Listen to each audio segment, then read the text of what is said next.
बिस्मिल्लाहिर्रहमानिर्रहीम। अस्सलाम वालेकुम नाज़रीन गिरामी, चावल के एक्सपोर्ट का मसला हल हो चुका है और एक बार फिर तेज़ी का सामान देखते हुए 6,000 रुपये फ़ी मन तक जाने का कवी अमकान है। लेकिन इसके साथ ही आपको ये भी बताएंगे कि चावल मार्केट पर भारत का कब्जा क्यों बढ़ता जा रहा है और पाकिस्तान को करोड़ों रुपए का नुकसान किसने पहुंचाया। चावल एक्सपोर्टर का मसला हल होने पर साबिक chairman rice exporter association Rafiq Suleman कहते हैं कि सिर्फ फाइटो सर्टिफिकेट न मिलने से करोड़ों डॉलर का माल पोर्ट पर फंसा हुआ था, जो अब ज्यादातर क्लियर हो गया। मजीद तफसीलात रफीक सुलेमान से सुनते हैं। बिस्मिल्लाहिर्रहमानिर्रहीम। जनाब, मसला ये था कि हमारे कुछ शिपमेंट्स यूरोप काफ़ी सारे जाते हैं, उसमें से एक शिपमेंट जिसकी क्वांटिटी 2 कंटेनर थी सिर्फ, उसके अंदर एक वीवल निकल आया था। वीवल एक ऐसी चीज़ है जो हम इसको रोक नहीं सकते और ये यूरोप के अंदर इंटरसेप्शंस हमेशा आती रही हैं, आ रही हैं और आइंदा भी आती रहेंगी। ये कोई ऑफेंसेबल कोई जुर्म नहीं है कि जिसके अंदर आपके किसी जान को खतरा हो चावल के खाने से। ये नॉर्मल एक वीवल होता है जो हमारे घरों के अंदर भी हम चावल घर पे रखते हैं 2-4 महीने के लिए, तो उसके अंदर वो कीड़ा निकल आता है, सुसरी निकल आती है, वो जानलेवा नहीं होती है।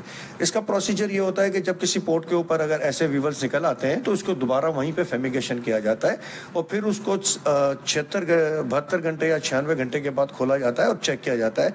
अगर वो डेड हो जाते हैं तो उसको अलाउ कर दिया जाता है और अगर डेड नहीं होते तो फिर दोबारा फेमिगेशन की जाती है। बड़ी बात ये है अशरफ भाई, मैं आपको यहाँ बताऊं कि ये जो हमारे डिपार्टमेंट प्लांट प्रोटेक्शन के लोग बैठे हुए हैं बड़े काबिल हैं।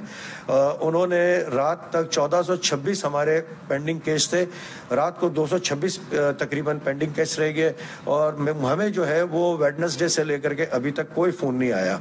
मेरी बात हो रही है प्लांट प्रोटेक्शन ऑफ डिपार्टमेंट के साथ भी और सेक्रेटरी साहब के साथ भी, तो ये बड़ी बात है। और उसके बाद मैं आपको फिर बताऊं कि शाम को वेडनेसडे को मीटिंग हुई जिसमें हम लोग कराची से यहाँ पे थे और वहाँ से जाम कमाल साहब खुद थे, राना तनवीर साहब खुद थे।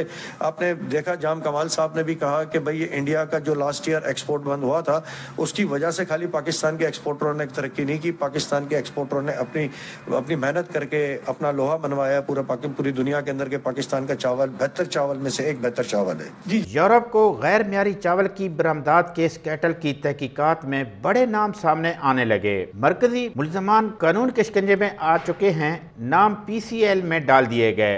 पाकिस्तानी चावल की गैर म्यारी होने पर यूरोप में भारतीय चावल की तलब बढ़ गई है, जो कि पाकिस्तानी बरामदात को अरबों डॉलर का झटका पहुंचा है। चावलों की बरामदात में बड़ी हेरा फेरी, तहकीकात में पोशीदा हकाइक सामने आने लगे।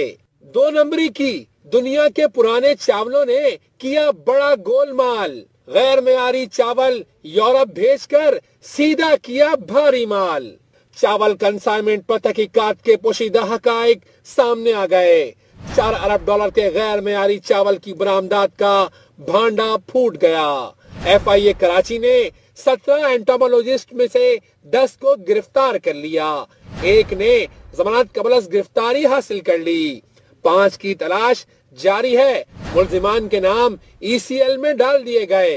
मुकदमे से DG plant protection Tariq Khan Marwat की तरक्की पर भी तलवार लटक गई। गैर मेयारी चावल ने यूरोप में तलब को नुकसान पहुंचाया, पाकिस्तान की जगह भारतीय चावल ने ले ली। स्कैंडल की तहकीकात रवां बर्स शुरू की गई थी।